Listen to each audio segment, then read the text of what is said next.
ఈ ఉదయమున నీవు ఎవ్వరినీ కలుసుకొనక ముందు ప్రభువును కలుసుకో. నీవు ఎవ్వరినీ చూడకముందు ప్రభువును చూడు. నీవు ఎవ్వరితో మాట్లాడకముందు ప్రభువుతో మాట్లాడు. నీవు దేనిని వెదకకముందు ఆయన రాజ్యమును నీతిని వెదకు.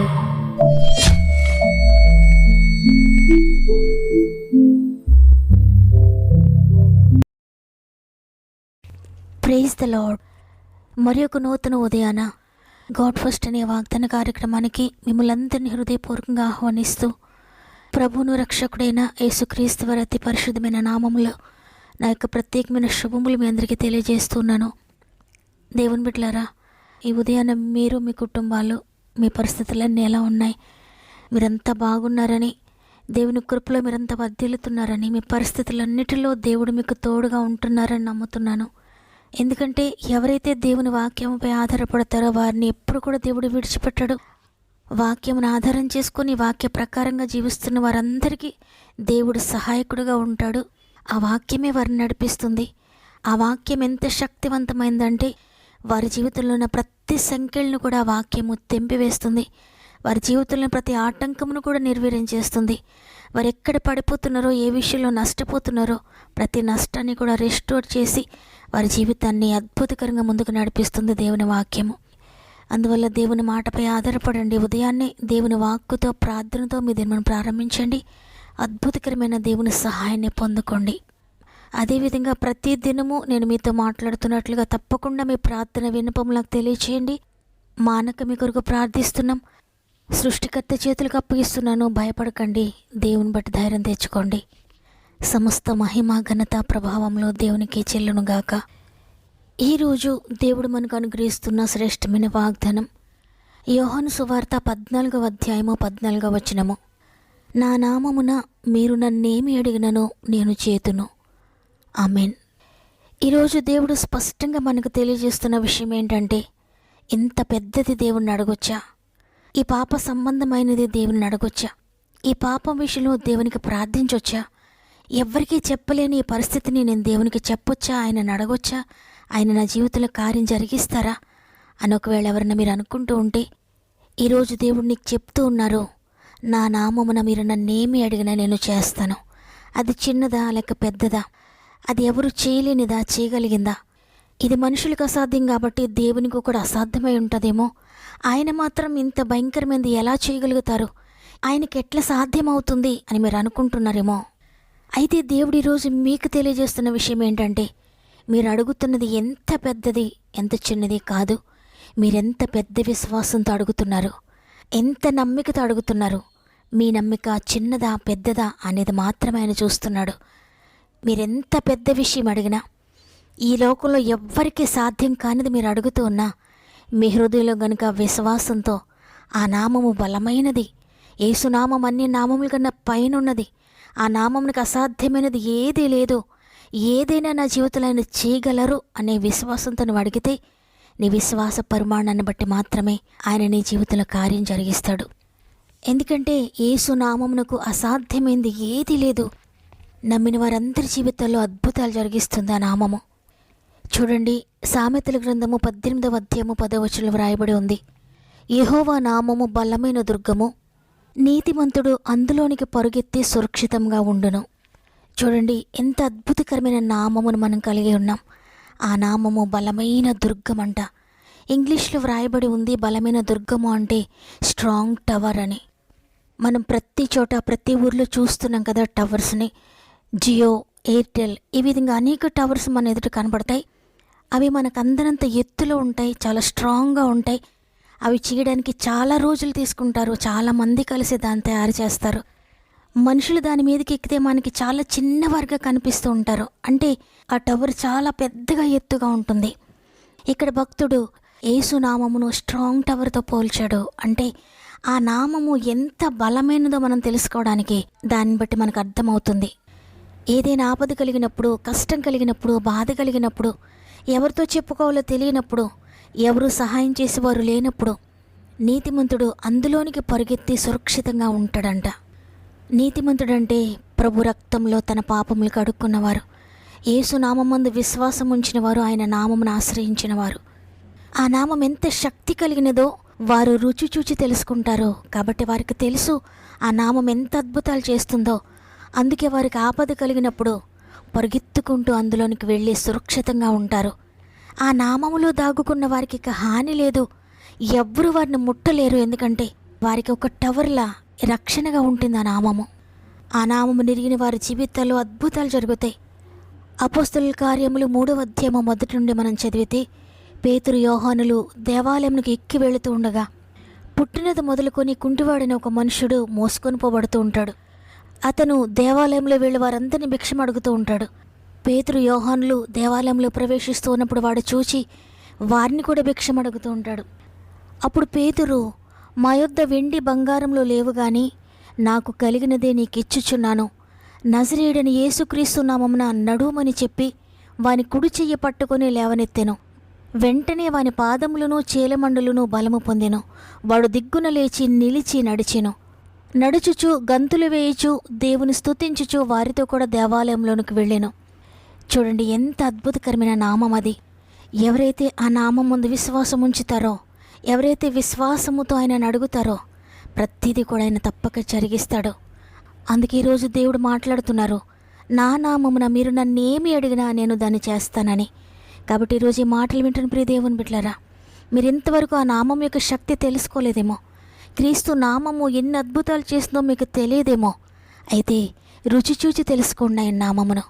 ఆయన సన్నిధిలో మోకరించయ్యా, నీ శక్తి నేను తెలుసుకోలేకపోయాను, నీ నామము నాకు తెలియబడలేదయ్యా, నాకు తెలియచేయండి. అందుకే నేను ఇంకా నిర్జీవంగా ఉన్నాను, అందుకే ఇంకా దుఃఖిస్తూ ఉన్నాను, అందుకే నేను ఎటు తోచకే ఉన్నాను, అందుకే ఈరోజు ఇంకా నేను బలహీనంగా ఉన్నాను. నీ నామం నాకు తెలియచేయండి, నీ శక్తిని నేను తెలుసుకోవాలయ్యా అని ఆయన సన్నిధిలో మోకరించి ప్రార్థించండి. తప్పకుండా దేవుడు మీతో మాట్లాడతారు. ఆయన శక్తిని నీకు తెలియజేస్తాడు. ఆ నామము మీ జీవితంలో అద్భుతాలు జరిగిస్తుంది. ఇంతవరకు మీరు దేని విషయంలో ఓడిపోతూ ఉన్నారో, ఇంతవరకు ఏ విషయంలో మీరు పడిపోతూ ఉన్నారో, ఏ విషయంలో మీరు గెలవలేకపోతున్నారో, ఏ విషయాలను బట్టి మీరు కృంగిపోతూ ఉన్నారో, ప్రతి విషయంలో కూడా ఆ నామము మిమ్మల్ని లేవనెత్తుతుంది. కాబట్టి ఈరోజు అందరం కూడా ఆయన సన్నిధిలో మోకరిందాం. మీరు ఏ పనిలో ఉన్నా, ఏ స్థితిలో ఉన్నా, ఒక్క నిమిషం నాతో మోకరిస్తారా? కలిసి ఆయన సన్నిధిలో ప్రార్థిద్దాం. ఆయన శక్తిని పొందుకోవడానికి మన 2 చేతులు దేవుని వైపెత్తి, తండ్రి నీ శక్తితో నింపండి అయ్యా, నీ బలము నాకు కావాలయ్యా, నీ జీవాన్ని నిన్ను పొందుకోవాలి తండ్రి, యేసు నామములో నేను అడుగుతున్నానని ప్రార్థన చేద్దాం. ఎన్నెన్నో ఆపదలు నన్ను చుట్టినను, నిన్ను తలచినచో నన్ను విడనాడు. ఎన్నెన్నో ఆపదలు నన్ను చుట్టినను, నిన్ను తలచినచో నన్ను విడనాడు. అన్ని కాలములా నిన్నే స్మరింతు, ఎన్నరానివయా నీకున్న సుగుణములు, గాఢాంధకారములో నేను తిరిగి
ప్రేమగల తండ్రి, నీకు వందనాలు. నీ ఉచిత కృపను బట్టి మరొక దినాన్ని మా జీవితంలో యాడ్ చేశారు. ఈ రోజు వరకు మమ్మల్ని సజీవులుగా ఉంచి ఈరోజు మరలా నేను స్తుతించే గొప్ప తరుణాన్ని మాకు ఇచ్చినందుకు నీకు కృతజ్ఞతాస్తుతులు చెల్లిస్తూ ఉన్నాను తండ్రి. నా నామమును మీరు నన్ను ఏది అడిగినా నేను చేస్తానని వాగ్దానం చేశారు తండ్రి. మేము విశ్వసిస్తున్నామయ్యా ఈ వాగ్దానాన్ని. ఎంతమంది ఈ వాగ్దానాన్ని నమ్మి ప్రార్థిస్తున్నారో అందరి జీవితాల్లో ఈ వాగ్దానాన్ని నెరవేర్చండి. వారి జీవితంలో ఏ కొరత ఉందో, ఏ లోటు ఉందో నీకు తెలుసు తండ్రి. ప్రతి లోటును పూడ్చివేయండి, ప్రతి కొరతను తీర్చండి నాయన. ఇంతవరకు వారి జీవితంలో జరగని కార్యములన్నీ యేసు నామములో జరుగునుగాక. అన్ని నామముల కన్నా పైనామమని యేసు నామములో ప్రతి శోధన నుండి విడుదల పొందుకొందురుగాక. ప్రతి వ్యాధి నుండి విడుదల పొందుకొందురుగాక. ప్రతి అనారోగ్యం నుండి, ప్రతి బాధ నుండి, ప్రతి నొప్పి నుండి విడుదల పొందుకొందురుగాక. ప్రతి ఆర్థిక బంధకము నుండి విడుదల పొందుకొందురుగాక. ప్రతి పాపము నుండి, ప్రతి శాపకరమైన పరిస్థితి నుండి విడుదల పొందుకొందురుగాక యేసు నామములో. ప్రతి వ్యసనం నుండి విడుదల పొందుకొందురుగాక యేసు నామములో. ప్రతి సమస్య నుండి విడుదల పొందుకొందురుగాక. అది ఉద్యోగ సమస్య అయినా, వ్యాపార సమస్య అయినా, కుటుంబ కలతలైనా, భార్యాభర్తల మధ్య ఉన్న సమస్య అయినా, ఆర్థిక బంధకాలైనా, అప్పులైనా, జ్ఞానహీనత అయినా, చదువు రావడం లేదు, ఎగ్జామ్ సరిగా రాయలేకపోతున్నాను, ఇక ఏదైనప్పటికీ కూడా యేసునామములో బలము పొందుకొందురుగాక. యేసునామములో విడుదల పొందుకొందురుగాక. తండ్రి, ఎంతమంది నమ్ముతున్నారు ఈ వాగ్దానాన్ని అందరి జీవితాల్లో ఉన్నారు తండ్రి. ఎంతమంది ఈ వాగ్దానాన్ని నమ్ముతున్నారు అందరి జీవితాల్లో మీరు నెరవేరుస్తున్నందుకు వందనాలు చెల్లిస్తూ, ప్రత్యేకంగా ఈరోజు పుట్టినరోజులు, పెండ్లి రోజులు జరుపుకున్న వారందరినీ కూడా చేతులకు అప్పగిస్తూ, గతించిన సంవత్సరంలో వారు ఏవైతే పోగొట్టుకున్నారో, ఏవైతే కోల్పోయారో అవన్నీ కూడా తిరిగి దయచేసి నూతన సంవత్సరం అంతా తోడుగా ఉండి నడిపించండి. గర్భంతో ఉన్న బిడ్డలందరినీ కూడా చేతులు పెడుతున్నాను తండ్రి. 9 నెలలు మీరు తోడుగా ఉండి చక్కటి సేఫ్ డెలివరీ స్థాయి చేయండి. ఎగ్జామ్స్ రాసిన బిడ్డలందరికీ తోడండి తండ్రి. ఎగ్జామ్స్ రాసి రిజల్ట్స్ కొరకు ఎదురు చూస్తున్న బిడ్డల జీవితంలో అద్భుతకరమైన చక్కటి రిజల్ట్స్ స్థాయి చేయండి. ఎవరైనా ఇంటర్వ్యూస్కి వెళ్తుంటే మీరు తోడుగా ఉండి ఉన్నత స్థితిలో నిలువబెట్టండి. ఉద్యోగ సమస్యలన్నింటి నుండి విడిపించండి అయ్యా. వ్యాపారం దీవించండి అయ్యా. వ్యవసాయాలను దీవించండి తండ్రి. వాతావరణ పరిస్థితులను బట్టి ఎవరు నష్టపోకూడదు. నీ అగ్ని కంచి వేయండి. నీ దోతులను తోడుగా ఉంచండి. పాడి పంటలను దీవించండి అయ్యా. చేతి వృత్తులను దీవించండి. డ్రైవింగ్ చేసిన బిడ్డలందరికీ తోడే ఉండండి. కోర్టు కేసెస్ను విడిపించండి తండ్రి. గృహాలు లేని వారికి సొంత గృహాలు దయచేయండి తండ్రి. ఇంకే సమస్యలు గుండా వెళ్తున్న మీరు అద్భుతకరమైన విజయం దయచేయండి. పరిచర్యలను బిడ్డలందరినీ చేతులు పెడుతున్నాను తండ్రి. అద్భుతకరమైన పరిచర్య నీ కృపను బట్టి జరిగించండి. నీ ఆత్మ వరాలతో నింపి వారందరినీ బహుబలంగా నీ పరిచర్యలో వాడుకోండి తండ్రి. ఇది మనం ప్రారంభిస్తూ ఉండే రోజంతా మా ఆత్మీయ కుటుంబానికి తోడుగా ఉండి వారు చేసే ప్రతి ప్రయత్నంలో మీరు ఆశీర్వదించి, వారు వెళ్ళే ప్రతి స్థలంలో మీరు తోడుగా ఉండి, వారు చేసే ప్రతి పనిని మీరు దీవించి, వారి రాకపోకలను మీరు తోడుగా ఉండి, ఎక్కడికి వెళ్తున్నా ప్రతి దానిలో విజయం దయచేసి ముందుకు నడిపిస్తారని యేసయ్య పరిశుద్ధమైన నామములు అడిగి వేడుకొంచున్నాను తండ్రి. ఆమెన్. ప్రియ చెల్లి, ప్రియ తమ్ముడు, ఈ లోకంలో ఎవ్వరు నీకు సహాయం చేయలేదా? ఎవరి ద్వారా నీవే కార్యం పొందలేకపోయినా యేసు నామము నీ జీవితంలో అద్భుతాలు జరిగించబోతుంది. కాబట్టి ఆయన నామమును నమ్మి విశ్వసించి ఆ నామములో అడుగు. తప్పకుండా నీవు అడిగిని, తప్పకుండా ఆయన చిత్తానుసారంగా నువ్వేది అడిగినా తప్పక ఆయన నీకు దయచేయబోతున్నాడు. ఈ వాగ్దానం నాతో మాట్లాడింది నా కొరకే అన్నవారు తప్పకుండా, ఈ వాగ్దానం ద్వారా నేను బలపరచబడ్డాను నా కొరకే అన్నవారు ఆమెనని చెప్పండి. లైక్ చేయడం, షేర్ చేయడం మర్చిపోకండి. వాక్యాన్ని అనేక మందికి షేర్ చేస్తూ వాక్య పరిచర్యలో పాలు పొందుతున్న మిమ్మల్ని, మీ కుటుంబాలను దేవుడు అత్యధికంగా దీవించి ఆశీర్వదించునుగాక. దేవుని చిత్తమైతే తిరిగి రేపు అందరం కలిసి ఆయనను స్తుతిందాం. అంతవరకు ప్రభువు మీకు, మీ కుటుంబాలకు తోడుండి నడిపించునుగాక. God bless you.